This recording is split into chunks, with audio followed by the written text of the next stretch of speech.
ఇక ఇవాళ రేపు తెలంగాణలో భారీ వర్షాలు కురిసే అవకాశం ఉందని వాతావరణ కేంద్రం వెల్లడించింది. పశ్చిమ మధ్య వాయువ్య బంగాళాఖాతంలో అల్పపీడనం ఏర్పడింది. అల్పపీడనానికి అనుబంధంగా ఉపరితల ఆవర్తనం కొనసాగుతోంది. దీని ప్రభావంతో తెలంగాణలోని పలు జిల్లాల్లో మోస్తారు నుంచి భారీ వర్షాలు కురిసే అవకాశం ఉందని వాతావరణ శాఖ తెలిపింది. ఉరుములు, మెరుపులతో భారీ వర్షాలు కురిసే అవకాశం ఉందని వాతావరణ శాఖ హెచ్చరికలు జారీ చేసింది.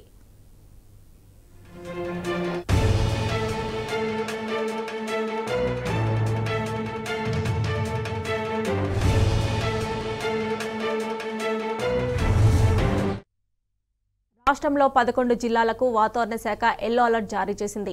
ఇవాళ ఆదిలాబాద్, కొమరంభీం, ఆసిఫాబాద్, మంచిర్యాల, పెద్దపల్లి, జయశంకర్ భూపాలపల్లి, ములుగు, రంగారెడ్డి, మహబూబ్ నగర్, నాగర్ కర్నూల్, వనపర్తి, నారాయణపేట జిల్లాలో అక్కడక్కడ భారీ వర్షాలు కురిసే అవకాశం ఉంది. కొన్ని ప్రాంతాల్లో తేలికపాటి నుంచి మోస్తారు వర్షాలు కురిసే అవకాశం ఉంది. ఉరుములు, మెరుపులతో పాటు ఈదురుగాలులు వీచే అవకాశం ఉంది.